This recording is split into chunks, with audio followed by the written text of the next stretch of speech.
You are listening to the Studenckie Radio Żak Politechniki Łódzkiej, and with me is British or Slovak. We will get to this. I'm teasing one question at this time. British or Slovak songwriter, singer, soul and R&B things from Bratislava, but based in Brighton. It's Tamara Kramar with me.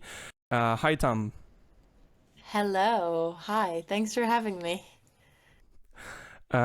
We will get to your new music and your upcoming EP, but not quite originally. I would like to begin from the beginning and from the way that you started your musical journey. You started it quite recently in your uni days, but do you have also some musical memories from your childhood back there in Slovakia? I started playing piano when I was 7. Back in Bratislava, Slovakia. My parents signed me up for some lessons and they said it would only be for a year, and I said yes, but then I didn't like it. But then they were like, oh, come on, you can do 3 years. Oh, come on, one more. Oh, just one more.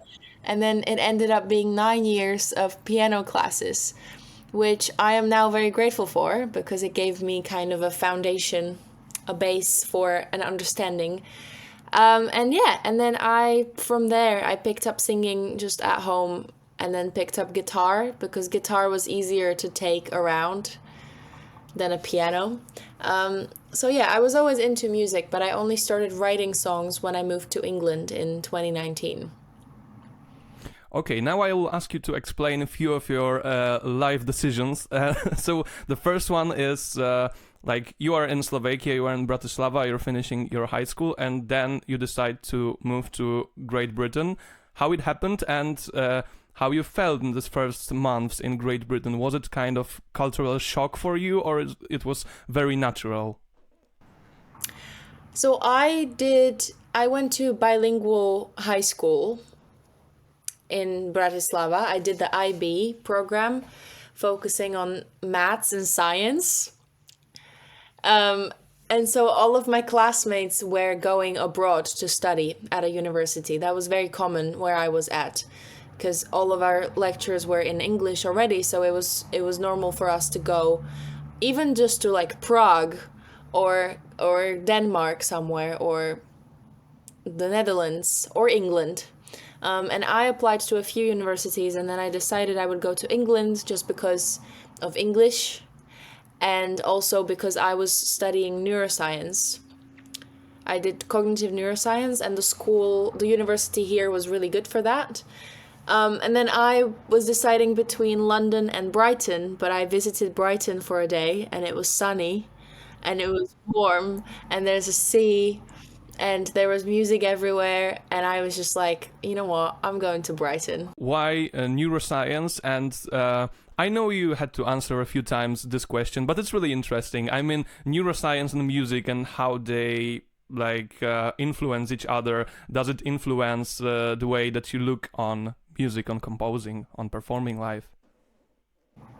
Interesting. I studied neuroscience because I always enjoyed science and maths and kind of the academic world. And then when it came to deciding what I would do, pursuing music didn't seem like real enough for me at that time because I wasn't even writing music yet. So I chose to go and do a degree in something that sounded really interesting. And it was really interesting. But while I was studying that, I fell in love with making music. So, and then COVID happened as well. So all of my lectures were online. So it wasn't as engaging as it could have been. But I still finished the degree. I thought it's better to just have one and then see what happens. But yeah, ever since then, I've been kind of focused on music and I've been enjoying it.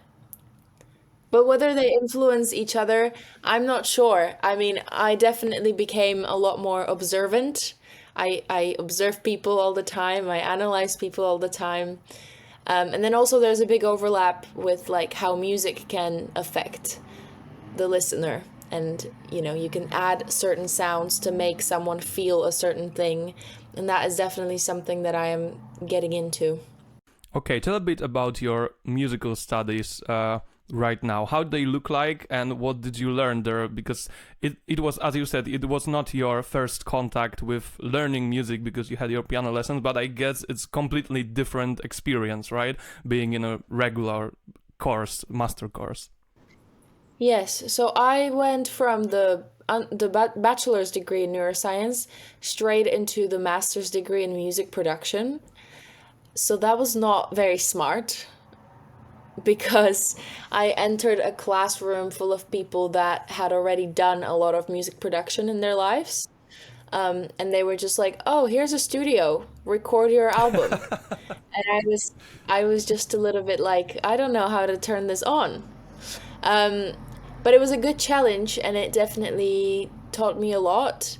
Um, so it was funny, but it was great. I was able to go to the studio whenever.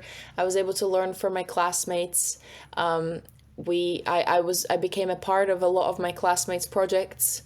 I produced a little EP for this upcoming singer-songwriter. So I really pushed myself, and I'm really grateful for it. But I want to keep learning it because I'm definitely not a pro yet. Well, Brighton is a very musical city. I remember being quite surprised when I found out how many artists come from Brighton. I think Bonobo and Royal Blood are from Brighton, so Yeah. quite famous artists. And in one of your interviews, I've read that you are a complete introvert. Is there some paradox that in spite of being an introvert, you are like performing in front of hundreds of people and become kind of public person, sometimes a center of attention when you're on stage, or maybe paradoxically, being an introvert, being fragile, helps in being a musician? What is your view on this? I've been having a lot of conversations about this, and I am finding out that I feel like most artists are actually just a bunch of introverts that are happiest in their rooms. Like, we just happen to make art that we then have to communicate to people, but it's a lot of art is very personal and very internal, so it's almost strange that it's us that then have to go out and like perform.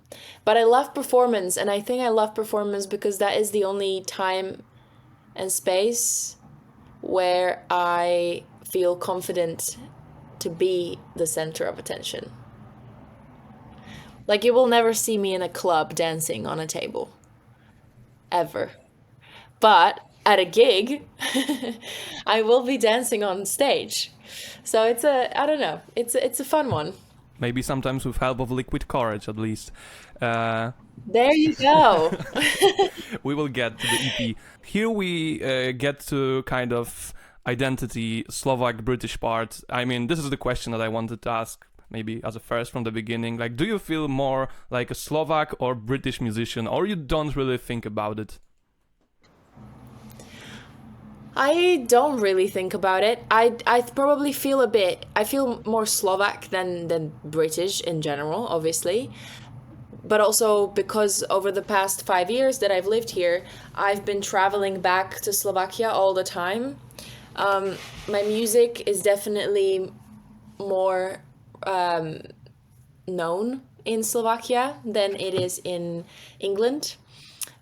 Even other European countries are listening to my music more than in England. I think that is because England just has so many artists. There are so many musicians. So it's not that rare to make music here.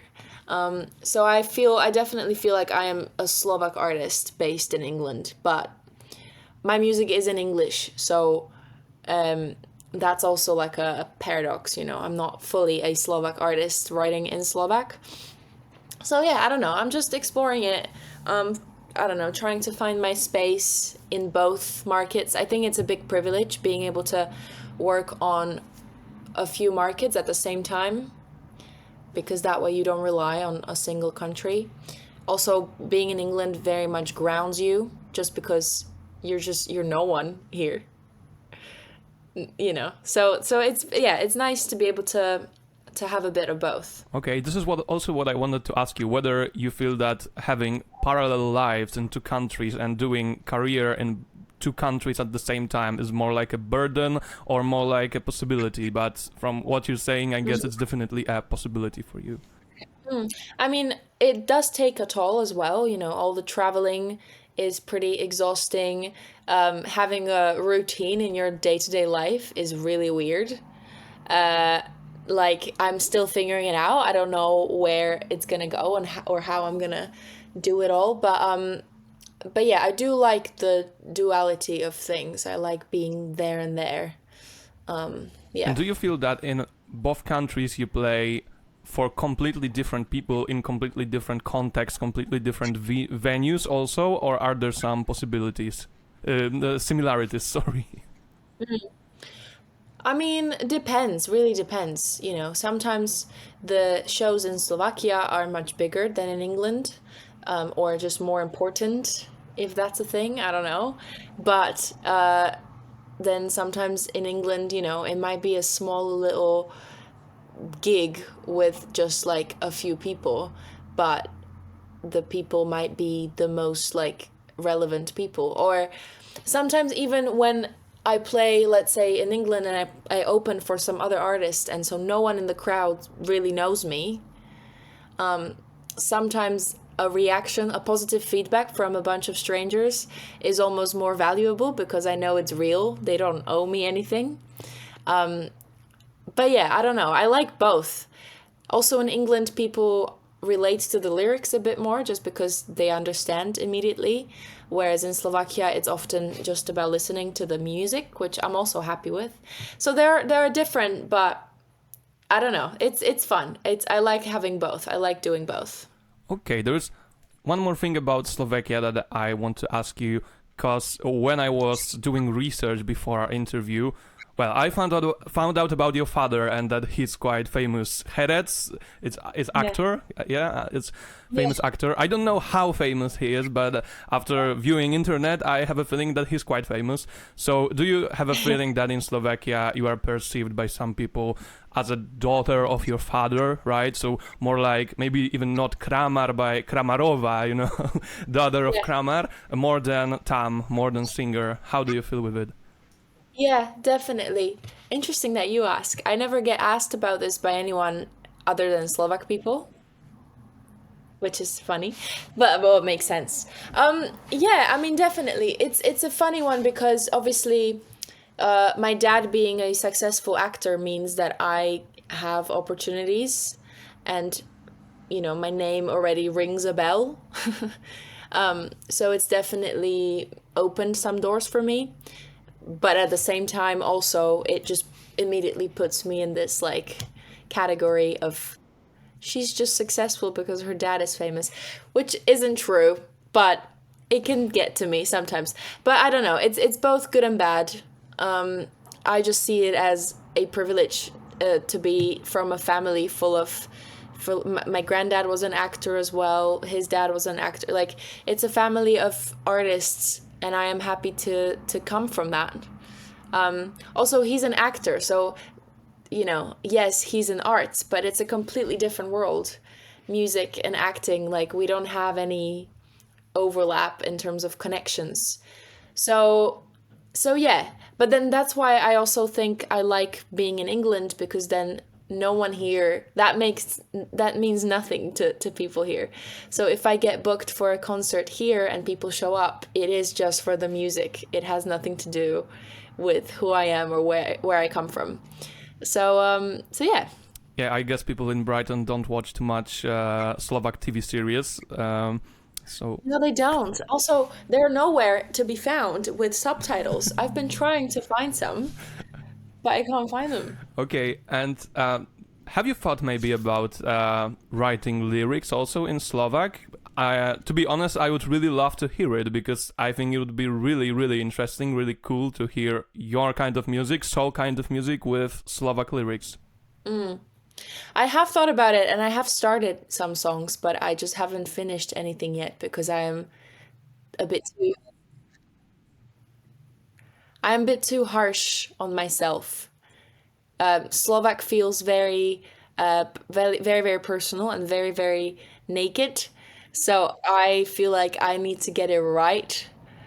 I can't just settle on a lyric. I have to one day, I mean, I think it will come one day. I do have a few ideas that I will realize one day, but I'm not there yet. Okay, last question about Slovakia. Interesting for me because people in Poland, in general, and also me, unfortunately, don't know too much about Slovak music. And I think it's interesting in terms of context that your music is, let's say, operating in. I mean, is there any tradition of soul music in Slovakia, in Czechia? Do really also young people in Slovakia, do they listen to Slovakian music or not at all? I mean, because you have famous festivals, but on a daily basis, like how good a state of alternative, let's say, Slovak music do people listen to it really?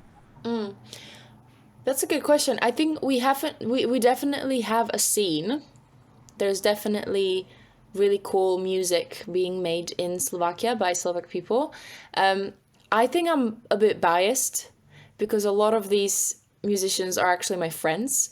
So I feel like there's a lot of great music and like I listen to it sometimes and I know people that listen to it and we all go to the gigs, but I don't know if the general public does. But yeah, it is interesting, isn't it? How it doesn't cross the borders, because we're next to Poland, but I also don't know any Polish artists. You don't know any of our artists, and like it's interesting how there's an overlap between Slovakia and the Czech Republic, but even that, it could be more. We could all join and we could all make a huge business out of this. But yeah, I don't know. There's a lot of good music happening in Slovakia, and I think there is space for it. Okay, we got to the topic of your new music, of your upcoming music, because you are releasing an EP in June, right? Yeah. In June. Tell something a bit about it. I mean, what will it sound like, and how would you compare it to your previous EP, The Bachelor of Science, that was released a year ago? Yeah, a year and a half ago almost. I love it. I am so excited to put it out.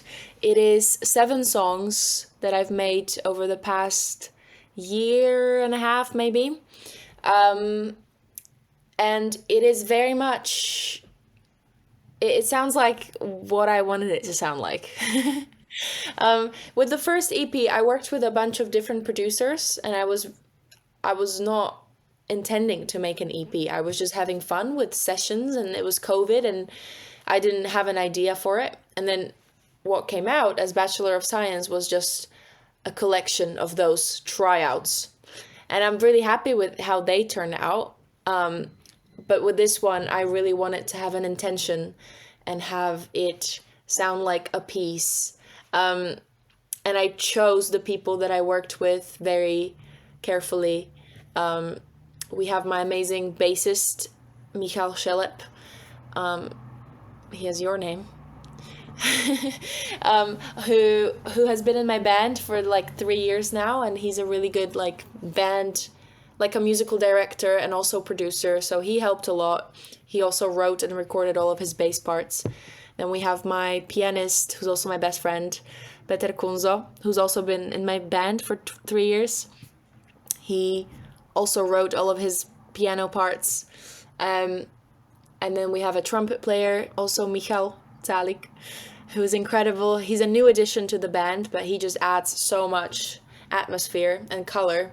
And then I approached a drummer from Germany that I saw play a few times, and I was really, really impressed by him. And so Nicolas Stampf, he recorded all of the drum tracks for this EP. So, and then there's a flutist from London. So like it's a mash of people from all around the world, people that I admire musically, and they were all lovely enough to jump on this project and work on it with me. The songs are very personal and very much about my life, but I like that we branched out with the team and kind of made a piece of art that hopefully people will resonate with. how you met them, how you combined this very international band. This Slovak part of the band are people that you already knew while being in Bratislava, or you met them in recent years? I met them during COVID, I think 2021. It was funny. I was living in England. It was lockdown, and I just made plans to release my first ever single, So Sweet. And I suddenly got an email, and I was posting on Instagram a lot. I was doing little videos on Instagram, like covers. And I got an email asking me to play at a jazz festival with a full band in Slovakia. And but you didn't have a band, right? I said yes. But then I was like, I don't play jazz and I don't have a band. So that's when we kind of made a band in Slovakia. And I remember I flew in, it was like June time, 2021. I flew to Slovakia. The next day, I went into a room with 5 adult professional men musicians, and I was just like, hi everyone. I was so scared, but they were incredible, and we made a band. Some of them are still a part of the band, and it's been a journey ever since. And then the drummer, I just saw him play a few times, and then I reached out on Instagram. The flutist I saw play in London, and then we became friends, and I reached out to her as well. So yeah, it's just networking. Okay. How the process of composing this EP looked like? Because I've read about your first EP. You said that you haven't already figured out what's your process of creating, because every song was different. But here you've got some collaborators, co-workers, let's say, and I guess they also influenced the sound of this EP. Was it like collective work during rehearsals, or simply your compositions that were somehow elaborated during the rehearsals? How it looked like? All of the songs I wrote initially on my guitar by myself. So that is how I like to work. I like working with people, but I get intimidated in writing sessions. So I like to write by myself, and once the song feels done enough, that's when I bring people in. So I wrote all of the songs just on my guitar by myself, and then in the studio, I recorded like a demo version for each song. So I tracked the guitar, I did some basic vocal, I maybe added some layers, maybe I did a little like MIDI, like bass bits, and then I used like sampled drums just to give me an idea of what it could be. And that's how I then brought it to my bassist, with who we kind of built around it. And then I just send my demos to the drummer, who then just send back. We never met. He lives in Germany. So I just sent him the demos, and he sent me back like versions of all the songs, and then and that was it. And then based on the drum recordings, the bassist did the bass, and then I invited the pianist, and he did his bits with us, and we did this like in this very room that I'm in Brighton. We did some of it in Bratislava in the bassist's rehearsal room, and then all of the band flew to Brighton to do a gig, and we also had a session here where we recorded the trumpets. So like just pieced it all together. I loved working like that though, because it felt like I had all of the project on this hard drive, but I could take this wherever and just plug it in and get a mic, and we could just record. And then the final bits, I met a really, really talented mixing engineer in Slovakia, Jaro Žigo, who now I'm working with, and I send him my projects, and then he mixes it, and then someone else masters it, and it's a whole chain, chaotic reaction that I love to be a part of. Well, having all of the projects on one hard drive is great, but also quite risky. So I hope you are like paying attention to it. Yeah. Great. So truly pan-European project. I think European Parliament could invite you to play at the European elections or Please. Anywhere in Brussels or something, or maybe not, because Great Britain is involved. So I am afraid that maybe not in European Parliament, but pan-European definitely.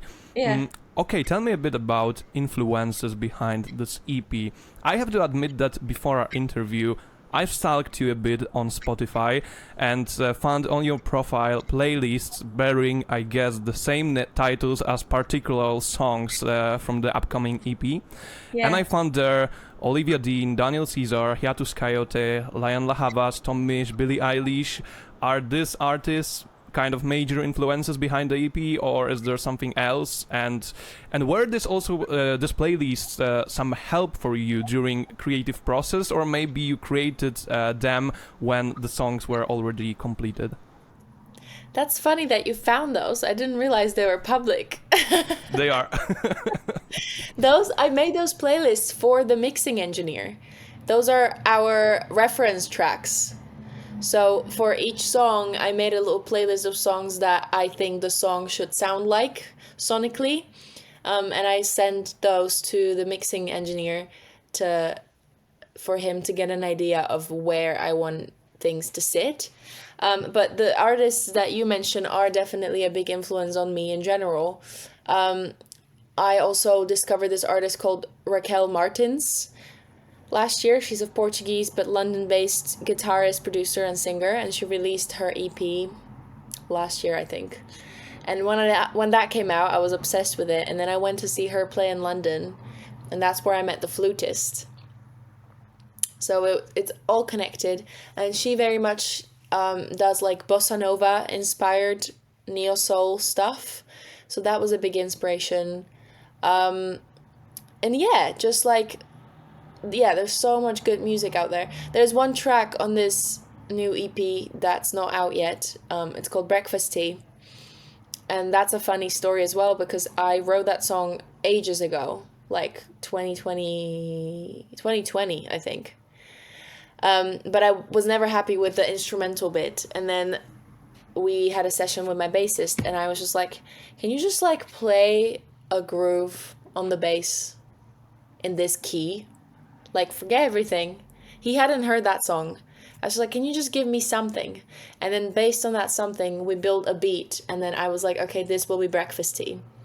And that song very much is inspired by like Erykah Badu, who's like my favorite artist ever. And she has this live version of Baduism, her debut album. The whole concert was recorded and is on Spotify, and I just love it. So that song is very much inspired by that kind of music. So yeah, inspirations from all kinds of things. Okay, now I feel inspired. I definitely need to check this Portuguese bossa nova from London. Yeah. Okay, so in the end, tell me a bit about your plans for the summer. Where are you going to play? I saw that you have quite many concerts scheduled already. Yeah. So I'm starting here in Brighton with a little session for the Great Escape, which is a showcase festival. And then I'll be in Berlin, which I've never been to Berlin before. I'm really excited to go and play. And then I am heading to Slovakia to do a lot of gigs around the country. We're starting in Bratislava and then ending in Bratislava. We're also doing Prague.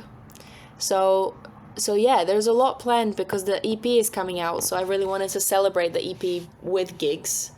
And then hopefully onto some festivals in the summer. But I would love to come to like Poland or like other countries around, because I love traveling, and traveling for music is the best thing ever. So yeah, we'll see how we get on. Okay, well, then I'm wishing you great musical holidays, and I hope that maybe quite soon we will meet also in Poland at some gig. From which it's not that far to Slovakia. You can be there in 4 or 5 hours. So I hope that maybe some of our listeners will fall in love with your music and maybe decide to visit you on your concert, during your concert in Slovakia. Tamara Kramar was our guest. Thank you very much. I'm super happy that we managed to connect, and thank you for the interview. Thank you so much for having me. It's been really nice.